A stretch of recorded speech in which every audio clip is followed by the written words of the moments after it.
Hi, hello, and welcome to Anamika Story 1.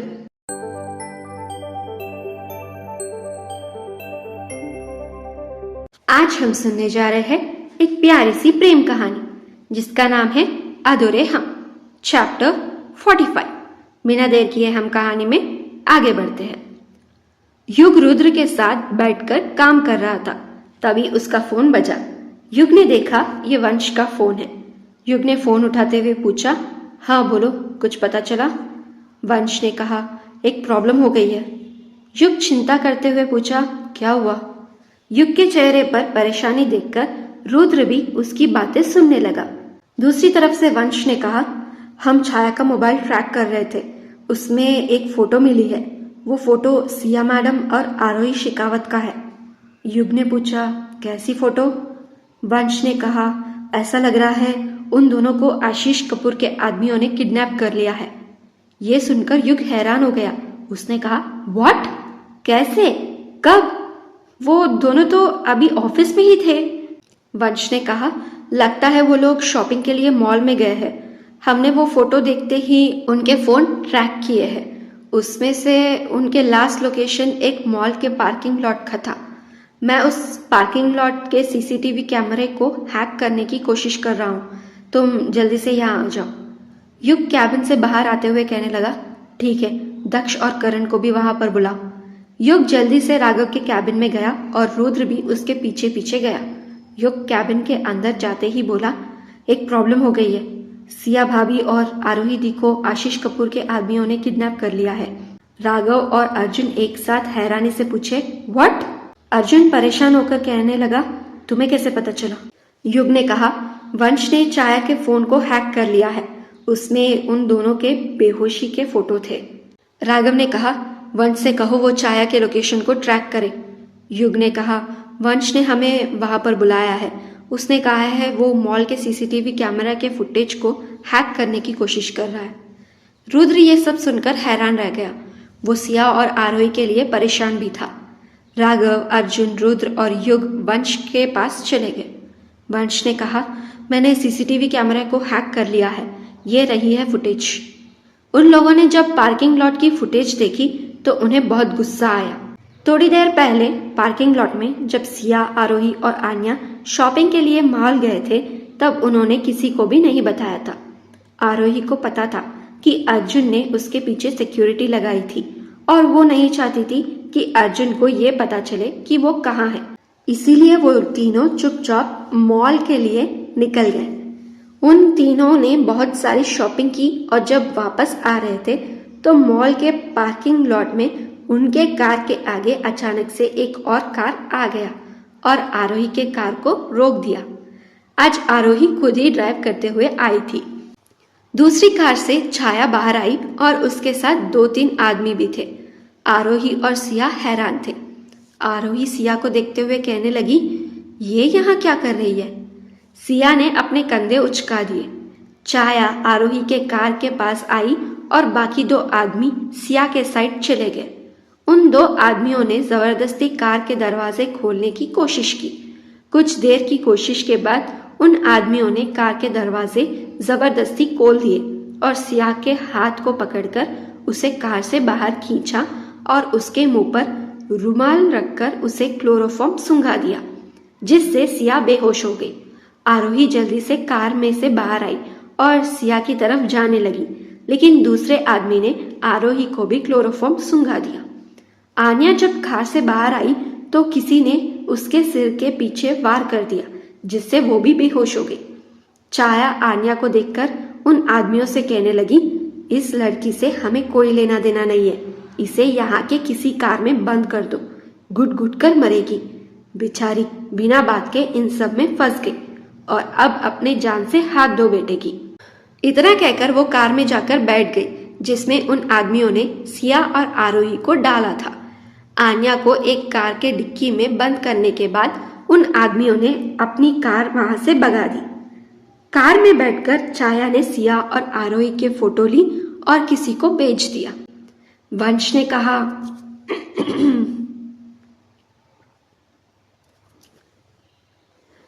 कहा, ऐसा लग रहा है इन लोगों ने बस सिया मैडम और आरोही मैडम को किडनैप किया है, लेकिन सिया मैडम के दोस्त का कुछ पता नहीं चल रहा है। उस फुटेज में से यही पता चल रहा है कि उन लोगों ने उन पर हमला किया है, पर उसके बाद उनके साथ क्या किया होगा कुछ पता नहीं। युग ने कहा, उसके बाद के सीसीटीवी फुटेज का क्या हुआ, या फिर किसी और फुटेज का? वंश ने कहा, नहीं, उस जगह पर बस ये एक ही काम कर रहा था और उसमें भी बाकी का गायब है। मॉल में पावर कट होने की वजह से सीसीटीवी कैमरा नहीं काम कर रहे थे। रुद्र ने कहा, ये कैसा मॉल है जहाँ की सिक्योरिटी इतनी बकवास है? वंश ने कहा, सर ये बहुत पुराना वाला पार्किंग लॉट है और कैमरा भी पुराना है।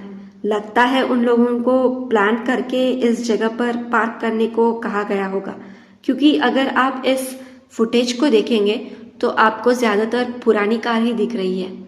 युग ने कहा, क्या छाया का मोबाइल ट्रेस हो गया कि नहीं? दक्ष वहां आते हुए बोला, हाँ हो गया है।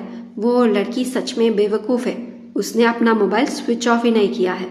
राघव ने कहा, गुड, जल्दी से वो लोकेशन हमें भेज दो। वो युग की तरफ पलटा और कहा, तुम मॉल के पार्किंग लॉट में जाओ और आन्या का पता लगा। हम और भैया गार्ड्स को साथ लेकर लोकेशन पर जाते हैं। रुद्र ने कहा, भैया हम भी चलते हैं। राघव ने कहा, तुम यहीं पर रहो वंश और दक्ष के पास, और कुछ पता चले तो हम तीनों को अपडेट देते रहना। वो तीनों वहां से निकल गए। युग सीधा पार्किंग लॉट गया और वहां के सिक्योरिटी से पूछताछ करने लगा, लेकिन उस गार्ड को कुछ पता नहीं था। युग को समझते देर नहीं लगी कि यह सिक्योरिटी झूठ बोल रहा है। उसने बिना उस सिक्योरिटी के परवाह किए पार्किंग लॉट के अंदर चला गया और सारे गाड़ी को चेक करने लगा। करण ने कहा, बॉस जल्दी से उसे ढूंढना पड़ेगा, उसके सिर पर चोट लगी है। अगर वक्त पर उसे हॉस्पिटल नहीं ले गए तो उसकी जान को खतरा हो सकता है, और अगर चोट गहरी नहीं है तो वो इन गाड़ियों में घुट घुट कर मर जाएगी। युग थोड़ा परेशान होकर कहने लगा, तुम उस तरफ देखो, हम इस तरफ देखते हैं। वो दोनों सारे गाड़ियों को चेक करने लगे। कुछ गाड़ियां उस जगह से निकल चुकी थी। उसे डर था कहीं आन्या उन गाड़ियों में ना हो। युग ने कुछ देर के लिए सोचा और फिर अपने मोबाइल में वो फुटेज चेक करने लगा। उसने देखा कि बस एक ही गाड़ी वहां से निकली थी। उसे लगा शायद आन्या उसी गाड़ी में थी, क्योंकि वहां के सारे गाड़ियों को उन लोगों ने चेक कर लिया था, लेकिन उसमें आन्या नहीं थी। युग ने वंश को कॉल किया और उसे उस गाड़ी के बारे में पता करने के लिए कहा। वंश ने जल्दी से उस गाड़ी के बारे में पता किया और युग को फोन पर उसके डिटेल्स भेज दिए। युग जल्दी से उस गाड़ी के पीछे गया और उस गाड़ी को रोककर उसके डिक्की को खोल दिया। आन्या उसमें बेहोश थी। उसने जल्दी से आन्या को उठाया और हॉस्पिटल लेकर गया। अर्जुन आरोही के लिए बहुत परेशान था। उसे बहुत गुस्सा भी आ रहा था। राघव की भी यही हाल थी। जब राघव और अर्जुन छाया के लोकेशन पहुंचे तो उन्होंने देखा वहां छाया की डेड बॉडी पड़ी हुई थी और उसके पास ही उसका फोन था। गार्ड्स ने मोबाइल चेक किया तो पाया कि उसमें राघव और अर्जुन के लिए एक मैसेज था। उन गार्ड्स ने उसे राघव को और अर्जुन को दिखाया। अर्जुन वो मैसेज पढ़ने लगा। तुम लोगों को क्या लगा तुम इस लड़की का फोन ट्रैक करके हम तक पहुंच जाओगे? तुम दोनों यहाँ पर इसीलिए हो क्योंकि हम चाहते थे तुम यहाँ पर रहो। तो अब आ ही गए हो तो हमारे डिमांड्स भी जान लो।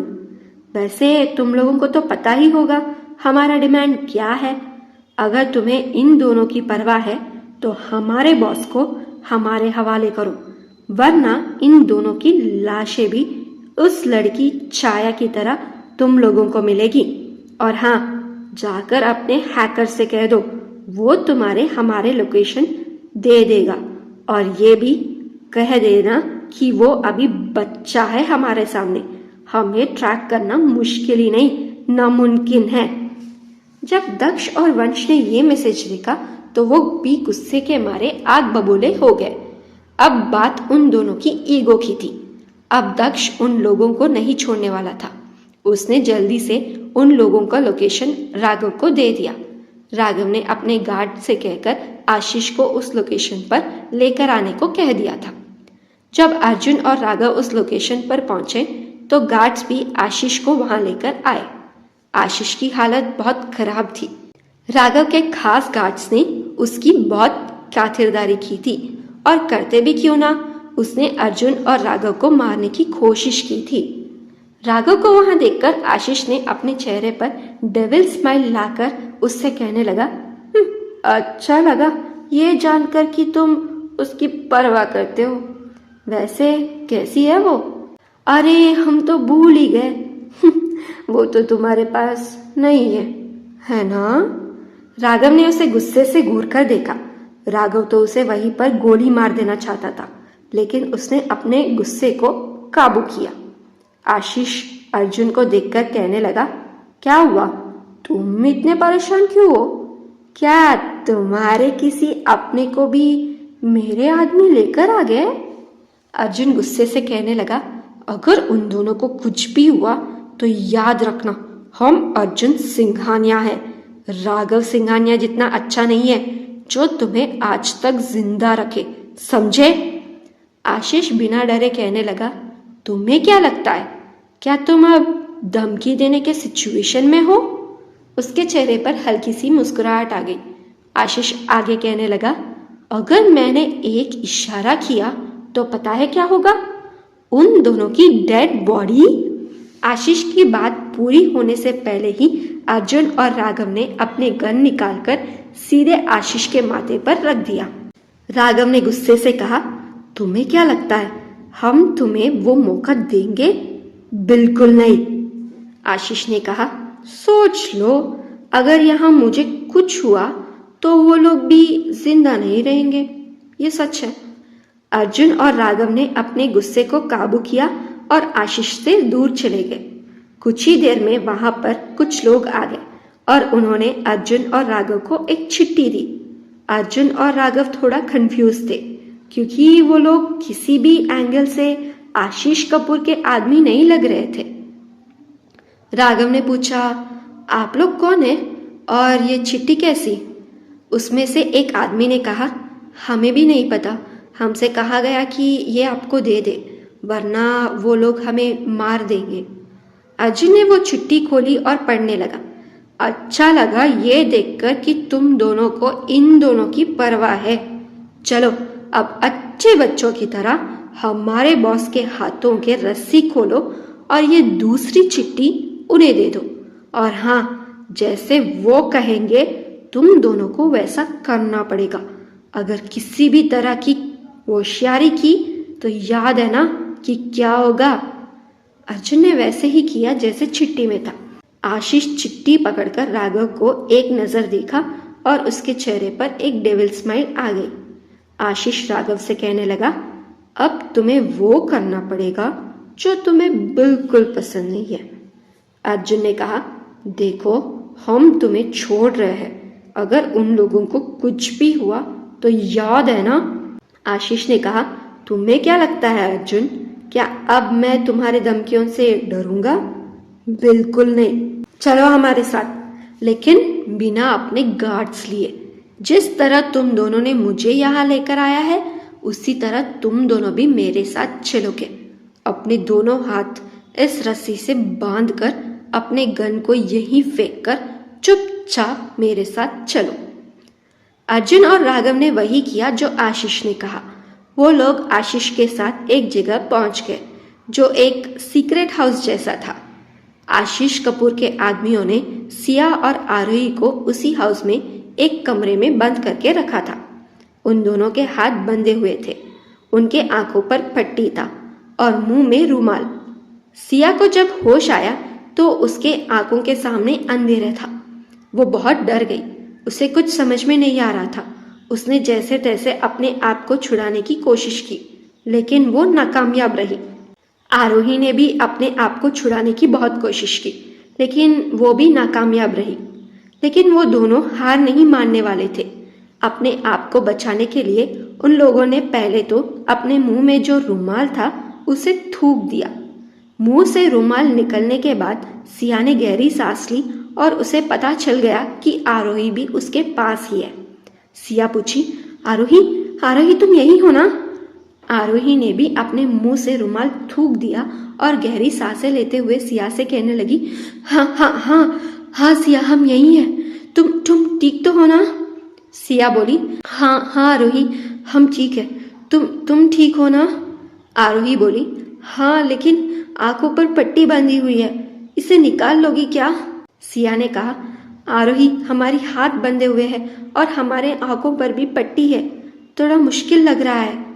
आरोही थोड़ा डरते हुए कहने लगी, अब क्या करें? सिया भी डर रही थी, लेकिन उसने आरोही से कहा, कुछ नहीं होगा, हम एक काम करते हैं, हम अपने मुंह से तुम्हारे रस्सी खोलने की कोशिश करते हैं। आरोही कहने लगी, लेकिन तुम तो बहुत दूर हो। सिया ने कहा, आप ऐसे ही बात करते रहिए, हम आपके पास पहुंच जाएंगे। आरोही ने कहा, लेकिन सिया हमारे पैर भी बंधे हुए हैं, तुम कैसे आओगी? सिया ने कहा, आप बस ऐसे ही बात करते रहिएगा, हम पहुंच जाएंगे। आरोही बातें करती रही और सिया उसके आवाज को सुनते हुए रेंगते हुए उसके पास चली गई। उसने जल्दी से आरोही के हाथ में जो रस्सी बंधी हुई थी, उस रस्सी को अपने हाथों से पीछे से खोल दिया। आरोही ने अपने हाथ छुड़वाया और अपनी आंखों की पट्टी निकाली। उसने जल्दी से सिया के हाथ की रस्सी भी खोल दी। सिया ने कहा, हमें जल्दी से यहाँ से निकलना होगा। आरोही ने कहा, लेकिन सिया कैसे? हम तो जानते भी नहीं है ये लोग कौन है और हमें यहाँ पर क्यों लाए हैं, और वो लड़की छाया, वो इन लोगों के साथ क्या कर रही थी? हमारा उनसे क्या दुश्मनी है? सिया कहने लगी, अभी ये सब सोचने का वक्त नहीं है आरोही, हमें जल्द से जल्द यहाँ से निकलना होगा। चलो देखते हैं इस कमरे में क्या है। उन दोनों ने वहां यहाँ देखा और पाया कि उस कमरे से निकलने का एक ही रास्ता था और वो था दरवाजा, लेकिन दरवाजा बंद था, बाहर से किसी ने उसे बंद कर दिया था। वो दोनों आगे कुछ करते दरवाजा खोलने की आवाज आई।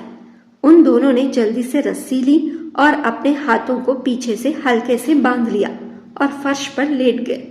उस कमरे में 2 आदमी आए थे। पहले आदमी ने कहा, चलो बॉस आते ही होंगे, इन दोनों को भी नीचे ले चलते हैं। दूसरे आदमी ने कहा, लेकिन क्या हम इन दोनों को यहाँ ले जाकर कोई गलती तो नहीं करेंगे? क्योंकि मैंने सुना है सिंघानिया परिवार से पंगा लेना और शेर के मुंह में निवाला छीनना एक ही बात है।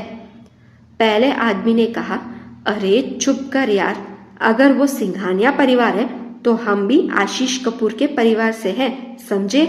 तुम्हें याद है ना बॉस कौन है? और हाँ, अपने ये डर को बॉस के सामने मत दिखाना, वरना वो तुम्हें वहीं पर गोली मार देंगे।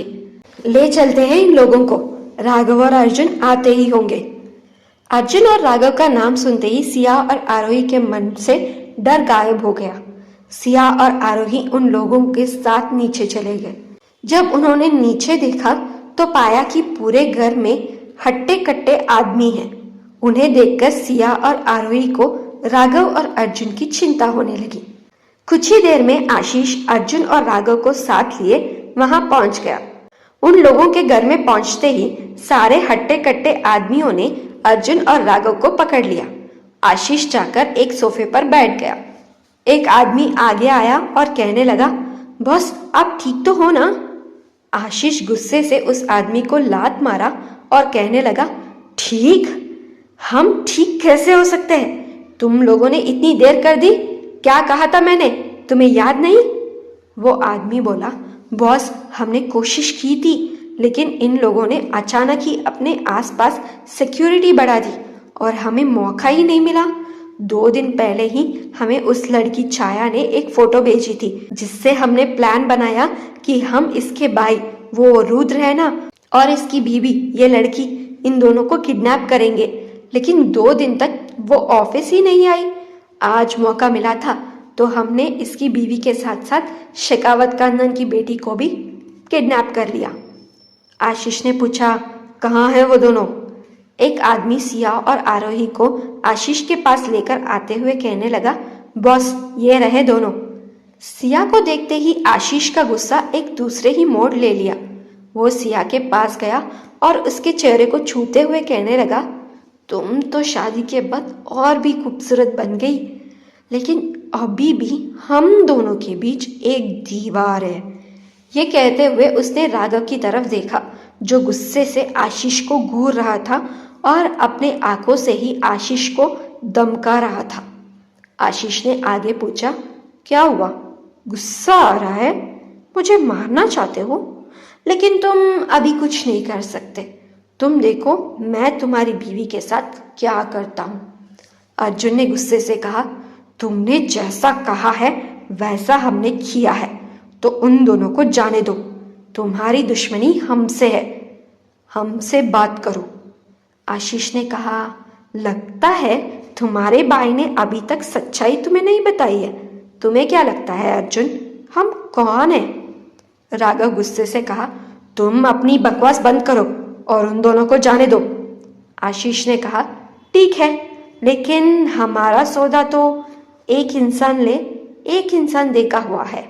मतलब मैं यहाँ पर आ गया तो तुम दोनों को भी बस अपने साथ एक ही लड़की को ले जाने को मिलेगा। अब तुम सोच लो किसे यहाँ से लेकर जाओगे। राघव आग उगलते हुए आंखों के साथ आशीष से कहने लगा, तुम आग से खेल रहे हो आशीष। 2 बार हमने तुम्हें छोड़ दिया, इसका फायदा मत उठाओ। इस बार तुम नहीं बचोगे। आशीष ने कहा, अच्छा, जरा अपने आसपास तो देख लो। यहाँ सब मेरे आदमी हैं जो मेरा कहना मानेंगे।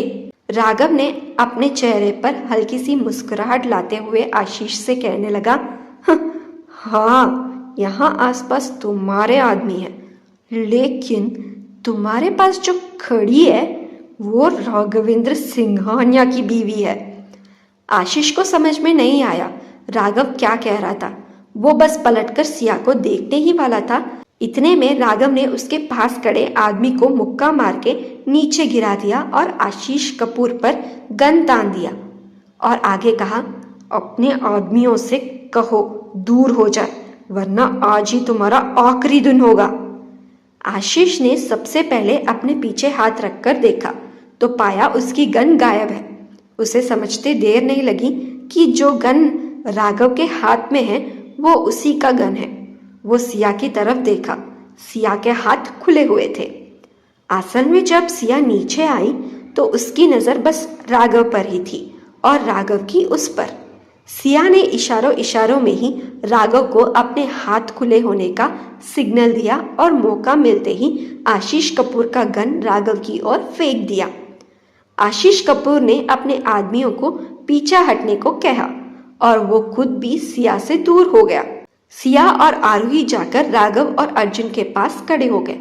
अर्जुन ने भी एक आदमी से उसका गन छीन लिया और उस आदमी को लात मारकर नीचे फेंक दिया। तभी वंश की मदद से राघव के गार्ड्स वहां आ गए और उन्होंने उस जगह को घेर लिया। वो चारों वहां से निकलने के लिए बाहर की ओर जा ही रहे थे। एक आदमी ने आरोही को पकड़ लिया और उसके कनपट्टी पर गन लगा दी। वो आदमी कहने लगा, अगर इस लड़की को सही सलामत चाहते हो तो पीछे हटो और हम लोगों को यहाँ से जाने दो। उसी घर के पास एक छोटा सा लेक था जिसके पास एक नाव थी। वो आदमी आरोही को उस नाव के पास लेकर जाते हुए आशीष को उस नाव में बैठने को कहा। उस नाव में बैठते ही उस आदमी ने आरोही को आगे धक्का दे दिया और उस पर गोली चला दी। तो क्या गोली आरोही को लगी? क्या करेगा अब अर्जुन? जानने के लिए सुनते रहिएगा ये कहानी अधूरे हम, आपकी होस्ट अनामिका के साथ। अगर आपको ये कहानी अच्छी लगी हो तो इस वीडियो को एक लाइक कीजिए। इस वीडियो को और कहानी को अपने फ्रेंड्स और फैमिली सर्कल में शेयर करिएगा। इस कहानी में आपको क्या पसंद आ रहा है नीचे कमेंट सेक्शन में बताकर हमारे चैनल को आगे के अपडेट्स के लिए सब्सक्राइब करके बेल आइकन भी क्लिक कर लीजिएगा। अगर आप ये कहानी पूरी तरह पढ़ना चाहते हैं तो डिस्क्रिप्शन में लिंक है, बायो में भी लिंक है, उस पर क्लिक करके कहानी को पूरी तरह पढ़ लीजिएगा। Thank you so much for listening. Thank you so much for your love and support. Take care and bye bye.